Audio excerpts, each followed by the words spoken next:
Fala massa, what's up everybody? Ryan here with another game of Galo in Libertadores for this year. We're playing at Independiente del Valle, which is a team from Ecuador.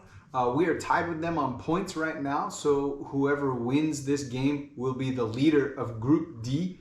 The starting lineup for today's game is a little bit different than what we're used to. Everson in goal, Mariano is the right back, then three defenders for today. Nathan Silva, Hever, and Alonso. Arana as the left back. So I expect that probably the left back and the right back will be able to move forward a little bit since we have three defenders in the game for today. Allen is the only defensive midfielder, probably because we have three defenders behind him. In front of him will be Zaracho and Nacho in the middle of the field, and up front in the attack, Ademir and Hulk. So it'll be interesting to see what happens with this lineup for today. I gotta say that I'm pretty excited that the lineup doesn't have Gojin. He's been criticized a lot. Luckily, his turn in the rotation is out today. I feel much more secure about our defense whenever I don't see Gojin's name in it. So, game's about to start. It's game number 3 for Galo in Libertadores this year for the group phase of Group D, valid for the first place in our group against Independiente del Valle, who has tied with us on points right now, but a slight edge because they have a better difference of goals. Here we go. Some interesting things about Galo's game today. First, Galo has played in Ecuador 3 times in history and has lost all 3 of those games. So we're obviously hoping something will be different this time.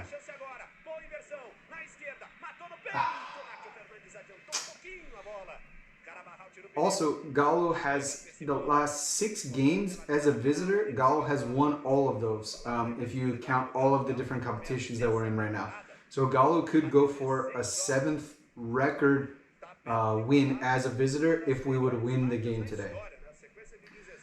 Galo also has a huge unbeaten streak, which we are close to setting the record for most games unbeaten in a row in Libertadores.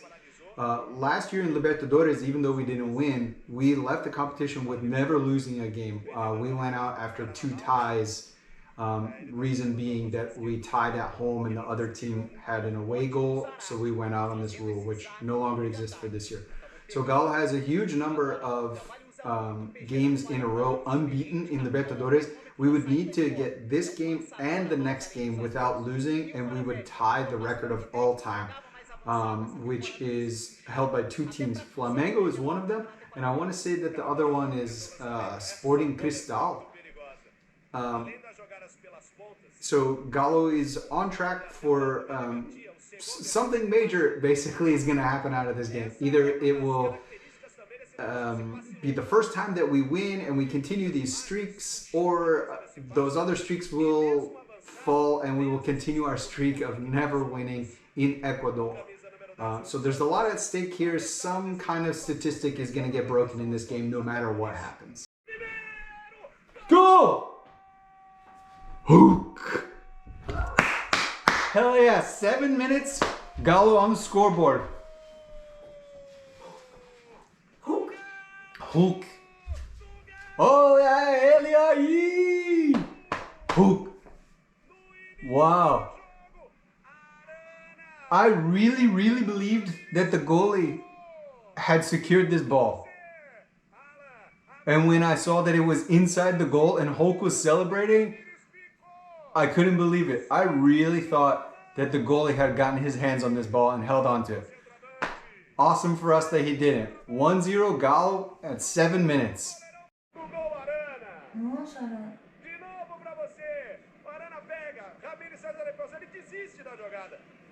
Nossa, não, como não fazia.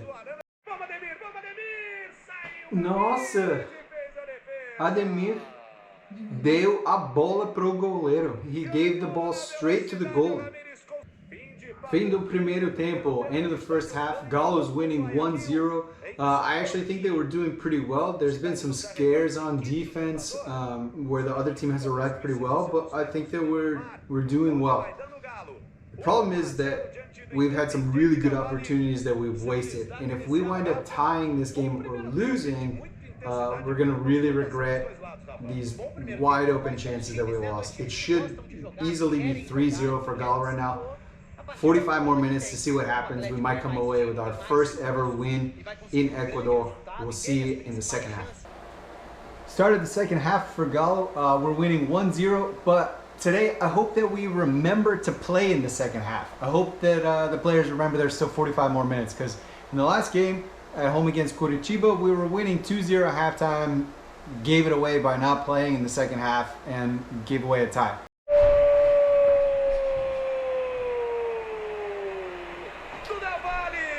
Puta que pariu. Do Independiente del Valle Sornosa. Cortou pro meio, tem a chance meio sem ângulo, ele chutou cruzado, a bola passa pela pequena área. Vem pra cobrança, autorizado, cabeças, batida fechada, o toque, apareceu na pequena área e perde a chance, Segovia. There's the whistle. Galo tied at Independiente del Valle in Ecuador. It's the first game that Galo ever did not lose in Ecuador, so this is a positive point. We continue unbeaten in Libertadores. 2 games though that we tied, we really could have won. We had a lot of missed opportunities. We also got really lucky that they sent the ball out of the field on some chances that their players are gonna lie awake tonight regretting that they missed those goals, just wide open. Both teams missed some crazy opportunities. It really could have been 4-1 in either direction. So positive point that we come away with a point. We continue undefeated so far in Libertadores. We continue in second place in our group because Independiente del Valle has the same number of points as us, but they're ahead of us on goals difference. Our next game for Libertadores will be at home, but between now and then we have a game at Goiás for the Brazilian League, the Campeonato Brasileiro, which will be this weekend at Goiás. Some positive points to take away from today, but also some lessons to learn. We need a little more capricho na hora de finalizar, a little more concentration at the time to shoot, to actually put the ball in the net. Let's work on this for this week, and we'll see you guys next time. Até a próxima. Ciao.